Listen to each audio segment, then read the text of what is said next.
NBA teams had 59 opportunities to draft the best passer in college basketball, and none of them took advantage. Why?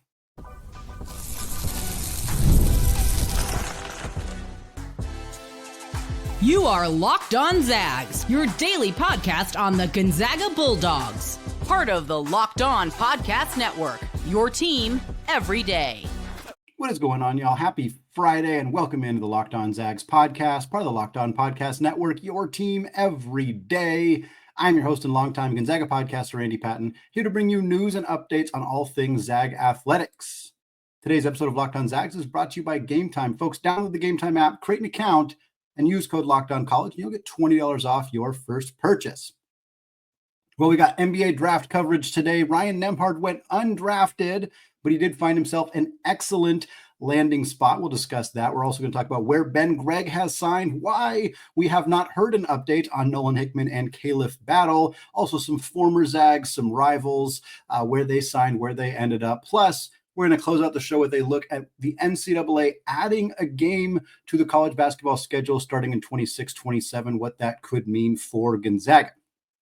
But we start with our draft coverage here. We waited a while to get this show out as we're Friday afternoon here by the time this thing is out, because we were hoping to get some updates on Caleiff battle, on Nolan Hickman, who as of this recording remain unsigned entirely. But we were also expecting that Ryan Nembhard would not only, we were expecting he'd have a contract by now, which he does, but we were expecting he was going to be among the 59 players selected in the NBA draft. Instead, the draft came and went, and when Jemai Meshack went 59th to the Memphis Grizzlies, that signaled the end of an era for Mark Few and the Zags, as they no longer have a streak of having players selected. Every draft since 2021, they had 3 players in 2021, Suggs, Kispert, and Filip Petrusev. In 22, it was Chet Holmgren and Andrew Nembhard. 23, it was Julian Strother. Last year was Anton Watson. And this year we were hoping Ryan Nembhard would make that streak 5 years long. Unfortunately for Nembhard, he was unable to find himself selected in the draft. He did sign a 2-way contract very shortly after the draft concluded with the Dallas Mavericks, a really solid fit for Ryan Nembhard. He joins a team that, of course, has Anthony Davis and Klay Thompson as the veterans, and, of course, Cooper Flagg, the number 1 overall pick in the draft for this Dallas team. Their point guard is Kyrie Irving, but Irving is hurt, recovering from an ACL injury, not expected to be back for Dallas until midway through the season, maybe a little longer than that, sometime in February for Irving's return. So there's kind of an immediate need for potential help at point guard. Ryan's obviously not going to step into a starting role for Dallas in place of Kyrie Irving, but the point guard position for Dallas right now, kind of heading into free agency, is fairly weak. Brandon Williams is the projected starting point guard, according to ESPN's depth charts. They also have Spencer Dinwiddie, a veteran who's been around the block, Dante Exum, and Jaden Hardy all on the roster. But this feels like a spot where Ryan could really potentially make an impact in year one. And for a reminder, he's on a 2-way contract, which means he's limited to how many days he can spend on the NBA roster versus the G League roster. But those 2-way deals are guaranteed money for Ryan and a guaranteed opportunity to at least be on the NBA bench. It doesn't necessarily guarantee playing time in the NBA, but if they didn't think he would be at least available or somebody they would want to play on their NBA roster, they wouldn't have signed him to a 2-way contract. So this is a promising sign for Ryan, and arguably a better landing spot than some of the opportunities that would have presented themselves to him towards the end of the second round of this draft. And I think that's a tricky thing at this point. Is you have, I think a general manager was talking about this, some unnamed sources were mentioning this, that like by the time the second round started, especially because you had like 20 hours between the end of the first round and the start of the second round, there were like multiple players who had already basically agreed to 2-way deals. And some of those guys did end up getting drafted. Some of those guys potentially were not drafted and were already kind of negotiating with teams and doing that. And obviously if a team called Ryan's representation and said, hey, we want to draft you at 56, 57 overall. And he said, well, I'm actually planning to go to Dallas. That team can still draft him. Like there's nothing, they're not forced to not draft him. So, I don't know necessarily that happened, but it's something to kind of keep in mind in this era where the difference between going undrafted and signing a 2-way contract versus being one of the last 10 to 12 players drafted who almost always sign 2-way contracts. There's not a huge difference. It's still nice to be drafted. Still nice to hear your name called, to see it pop up on the screen, all that good stuff. So it's a bummer for Gonzaga. It's a bummer for Ryan Nembhard that he didn't get drafted, but I think he lands in a spot here that's pretty comfortable for him, that I think will allow him to develop, to get an opportunity to play big minutes, or at least minutes right away. Maybe not big minutes, but certainly get that opportunity. He's has a connection with Cooper Flagg. They both played under the same coach at Montverde Academy, obviously at different times in their careers. He's got that inland Northwest connection to Klay Thompson. Klay Thompson, of course, played at Washington State back in his college basketball career. So some kind of fun connections with this Dallas roster. I think it's a good landing spot for Ryan, although unfortunate, obviously, that he was not among those players picked, coming off a season where he had 344 assists, literally the fifth most in college basketball history, the most in Gonzaga single season history, most in WCC single season history. Just an incredible, tremendous season for Ryan. Glad to see it honored with this two-way contract. Wish it had been a little bit higher in the draft, or wish it had been in the draft at all, I should say, but still happy for Ryan and happy for this opportunity that's presented itself for him. Well, folks, Ryan was not the only Gonzaga player to sign a contract after the conclusion of the NBA draft. Ben Gregg signed with the team post-draft. We're going to talk about that and why, as of this recording, we have not seen either Nolan, Hickman, or Caleiff Battle sign with an NBA team. What does that mean for them? We'll get into that in just a second. But first, folks, have you ever decided at the last minute that you're going to head out to a ball game with your friends or family? Maybe it's game day and you suddenly realize, I want to be in the stands. And that's exactly where Gametime comes in. It's the easiest way to grab last-minute tickets without all the stress. With money that you save on tickets, you can splurge on food, drinks, merchandise, or even invite a bigger group of friends to come with you. Gametime makes it possible. Prices on the app, they actually drop the closer that you get to first pitch, and they've got incredible last-minute deals, clear views from your seat, and a lowest price guarantee that takes the worry out of buying tickets. Gametime is the official ticketing partner of Locked On MLB, making it easy to browse the app for an upcoming MLB game. The Seattle Mariners hosting the Kansas City Royals on Thursday, July 3rd. Folks, that's fireworks night at T-Mobile Park in Seattle. Tickets are on sale. You can get them as cheap as $21 a piece. You can also get prices in the Terrace Club, which if you've never sat in the Terrace Club in a Mariners game, highly recommend it. Comfortable seats, better food options, shorter lines. You can get tickets for under $50 in the Terrace Club for fireworks on the 3rd of July. Folks, take the guesswork out of buying tickets just by using Gametime. Download the Gametime app, create an account, and use code LOCKEDONCollege. You'll get $20 off that first purchase. Again, create an account, redeem code LOCKEDONCollege for $20 off. Terms apply. Download the Gametime app today. Last-minute tickets, lowest prices, guaranteed. All right, folks, segment 2, still Andy Patton, still Locked On Zags, still talking about the NBA draft, which finished up on Thursday evening without Gonzaga guard Ryan Nembhard being named among the 59 players selected in the draft. We talked about that, what it means for him now that he's landed with the Dallas Mavericks on a two-way contract. Now we're going to talk about the three other Zags that we're hoping to hear their name called in the NBA draft, where they've ended up or where we haven't heard in the cases of Hickman and Battle. And then we're going to talk about some other players. We'll talk about Hunter Sallis, what happened with him, St. Mary's Gale, Augustus Marcelonus, former Zag commit Alex Tui. We'll talk about what happened with those guys here in a second, but let's start with Ben. Big Ben Gregg signs a deal with the Boston Celtics to be part of their summer league roster. As I've seen from the multiple outlets that have reported this, it does not appear to be, it's not a two-way contract. We know that. It does not appear to be an Exhibit 10 contract either. For reference, an Exhibit 10 contract guarantees you an invitation to the team's training camp. And if you get cut from the training camp roster and don't make the NBA roster, Exhibit 10 deals mean that you could start out the season with that team's G League affiliate. So if Ben Gregg were to sign an Exhibit 10 contract with Boston, and then he were to not make the Celtics active roster, he would be a part of the main Celtics, which is their G League affiliate team. But again, as of right now, there's no indication that the contract Gregg signed is an Exhibit 10 contract. If that changes, we'll get an update here. But right now, it's basically just Ben is on the Summer League roster and is getting a chance to compete, to be invited to training camp, to get an Exhibit 10 or a two-way contract and play with that team's affiliate in the G League. And this is from my preview last week, exactly 1 week ago. On Friday, we did the Ben Gregg draft preview. And this is what I had said at the time about Ben. I said, Ben's probably not going to get drafted, but he will catch on in a summer league team somewhere. If he shoots the lights out, competes on defense, he could parlay that into an Exhibit 10 contract and a chance to make the training camp roster or at least compete for them in the G League. I'd be surprised if he ends up on a two-way deal, but it could happen. So that's basically what's happened so far for Ben, is that he's getting an invite to Summer League. He's getting a chance to compete.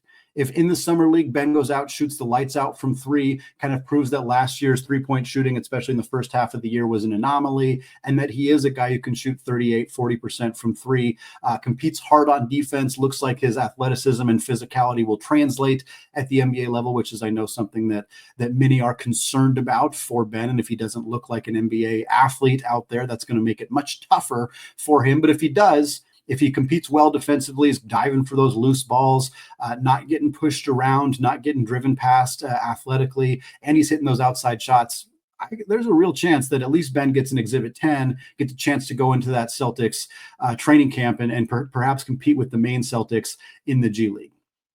Incredibly excited for Ben. This is an incredibly cool thing for him. I mean, when Ben signed with Gonzaga and when he first started his career, the thought of him donning a Boston Celtics jersey just didn't feel super realistic or attainable. And frankly, 2 days ago, yesterday, in fact, if you had told me that two of the three players not named Ryan Nembhard for Gonzaga won't be signed yet, and one of them will, I probably would have started my guessing with Caleiff Battle being the signed one, and then I would have probably guessed Nolan Hickman next. So the fact that Ben is the one signed and Nolan and Caleiff are not is a pretty unusual situation. I think it's a testament to Ben's hard work and what he was able to do in team and individual workouts. Obviously, his size plays a huge factor. The fact that he is a big, which is just more rare, and the fact that he's a big who has the ability to space the floor. I think it makes sense that teams are like, we want to at least give a look here. We want to at least see what we could potentially have here, because if Ben is a guy who can contribute at the NBA level, what his skill set is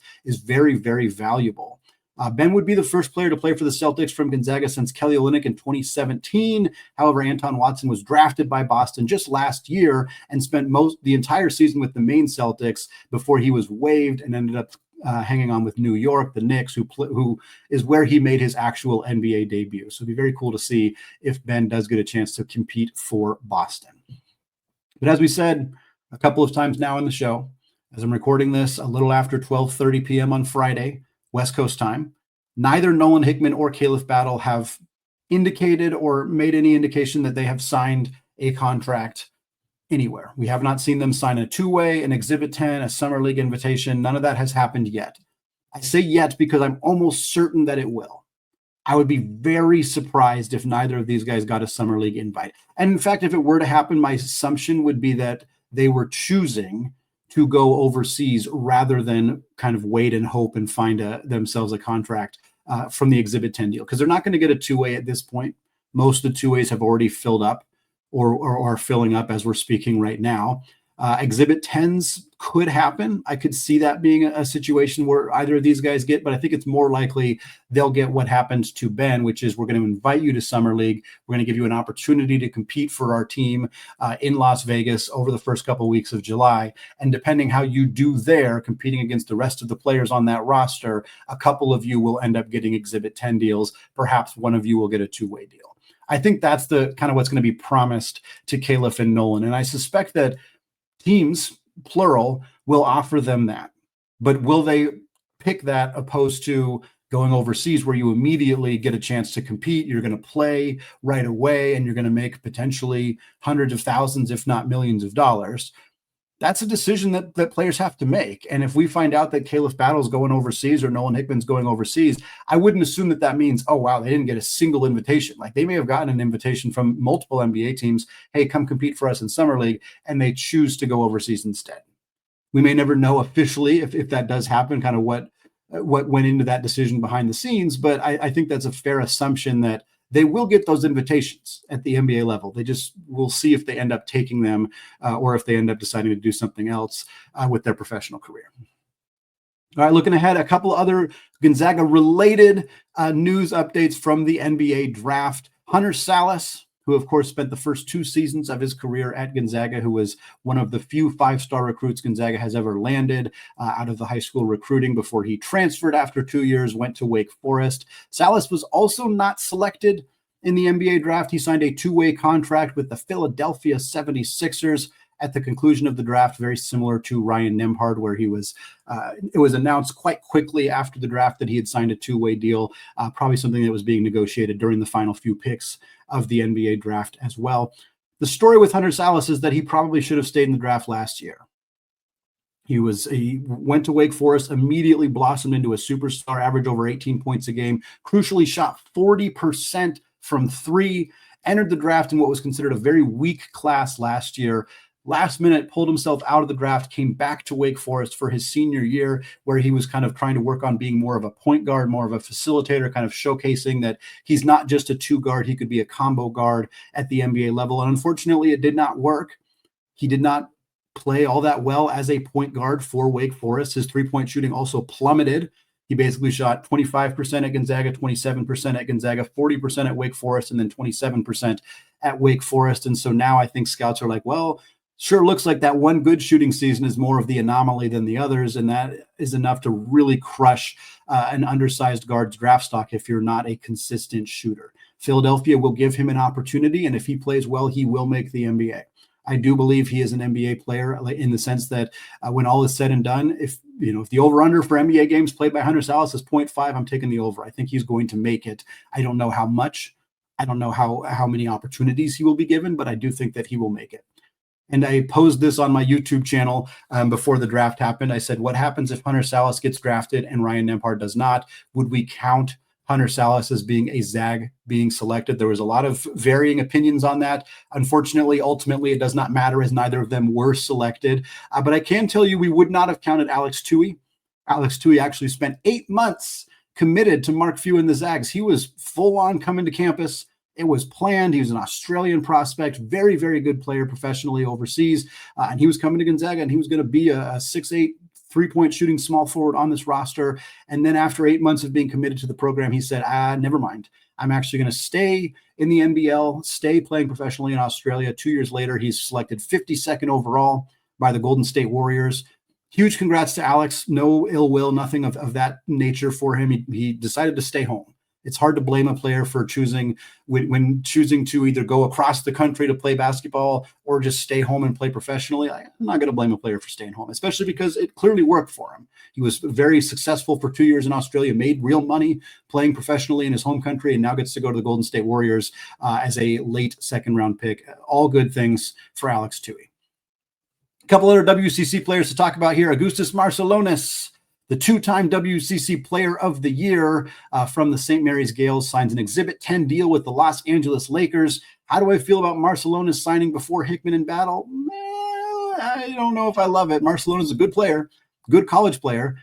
He's a hard player for me to see and think that there's much NBA potential there. He's not a super high-level athlete. He's a hard worker. He's a decent 3-point shooter, but far from elite. Like, I think that the profile is not that different from Nolan Hickman, other than Hickman being a far better 3-point shooter, which is a significantly more valuable skill.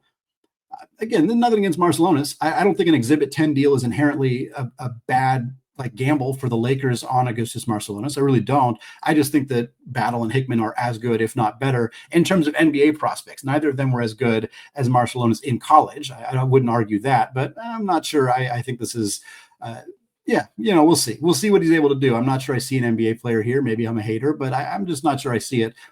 Good for him, though. Good for him. Seriously, a good opportunity for him. And then last, but very certainly not least, Cedric Coward, the Washington State forward who only played 6 games for the Cougars before going down with a season-ending shoulder injury, was selected number 11 overall in the lottery. It was announced he was selected by the Portland Trail Blazers, but he was traded to the Memphis Grizzlies. As a Blazers fan whose family grew up like less than a mile from Willamette University's campus, which is the D3 school that Cedric Coward started his career playing at, seeing Cedric Coward's name in the Portland Trail Blazers logo made me so happy. And knowing that he was getting traded and was not going to be on the Blazers was very gut-wrenching. I was rooting for Cedric. I spoke to him at the WCC Media Day. He was one of the most compelling players to talk to at that time. He's a monster on the court. Injuries really curtailed his ability to prove that, but he had committed to Duke in the transfer portal before he decided to stay in the draft. So this is a player that people knew what he was able to bring and what kind of talent he had. Now he goes to Memphis, where he joins another Washington State player in Jalen Wells. He also joins former Zag Brandon Clark. Very excited to see what Cedric Coward is able to do at the next level. Well, folks, moving on, that's putting a bow on our NBA draft coverage for right now. Of course, we'll get you up to date on what's going on with Hickman and Battle when we find out more. But for now, we're going to talk about college basketball making a change. They're increasing from 31 to 32 games starting the 26-27 season. Could this lead to more February non-conference battles? We'll talk about that and a few other potential results out of this for Gonzaga coming up in just a second.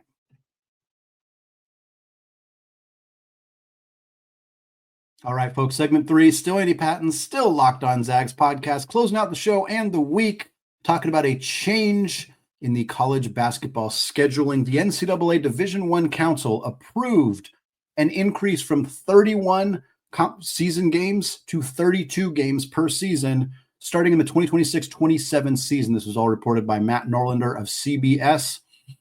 A couple notes on this. The rules have been for 20 years.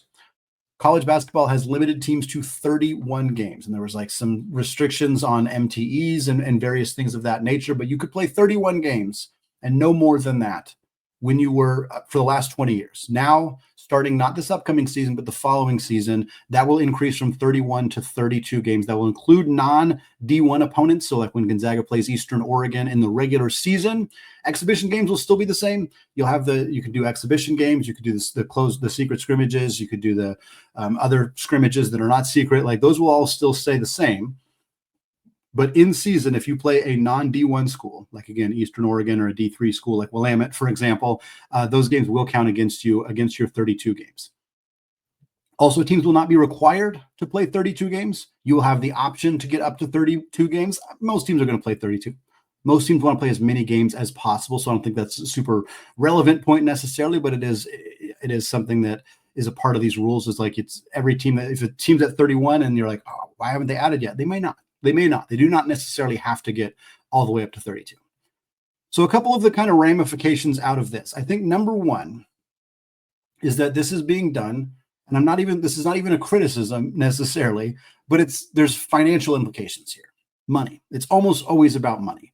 The more basketball games that are played, the more money that people make. And by people, I mean the media partners get more opportunities to get these games on TV where they're making money from advertisers, more money for the schools. Obviously, the more games that are played, the more, if you get an extra home game, that means you get ticket revenue. That means you get concession revenue. You get all of that revenue. If you're playing on a neutral site and potentially playing at a bigger arena, like Gonzaga likes to play, either the Spokane Arena or like the Sanford Pentagon or places like that where there's more seats, then you can get some more revenue from those ticket sales and concessions as well. And then I think all of this impact and focus on the financial implications is because we are in the post-House settlement era, and teams are looking for every possible way that they can make more income that they can then spend on their student athletes. Again, there is a cap, and some programs are going to be able to spend that whole $20.5 billion cap, but most programs are going to have to raise money and find ways to get as much money as possible. We're seeing some programs cut. They're cutting track and field athletes. They're cutting sports. They're cutting things like that. They're cutting, support staff members, whatever they need to do to make as much money as possible. So college basketball is saying, here's an extra game. This benefits everybody. Because again, Gonzaga could get another marquee game on the schedule, which makes more money.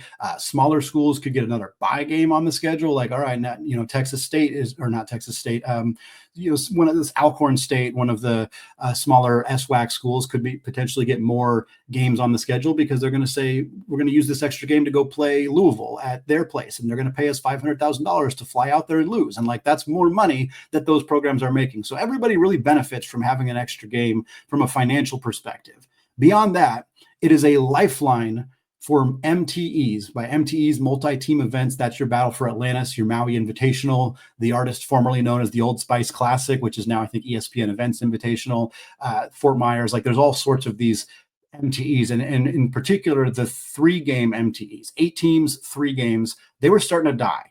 That's what Maui and the Atlantis have been. And we were seeing the field start to be less and less of those super marquee fun teams and more mid-major teams, because the high-profile, high-major programs, especially like if you're in the Big Ten, you play 20 conference games. And the Big 12 played 20 conference games last year. They scaled that back to 18 for this upcoming season, which is good news. But if conferences are going to continue to bloat, and conferences are going to continue to emphasize having a bunch of conference games, that makes it challenging for these teams to schedule as many non-conference games as they want. And one of the easiest ways for them to cut is to not do 3-game MTEs and instead do 4-team, 2-game MTEs, or just not do MTEs entirely.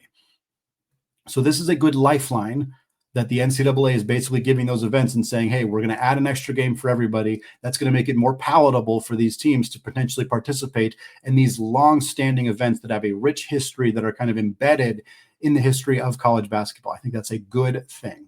Obviously, Gonzaga is joining a new MTE this upcoming season, the Players Era NIL Festival. And I do think that this event this rule change is also helping that event, because that event is trying to expand. If you have not heard this upcoming season, the event Gonzaga is in has 18 teams in it.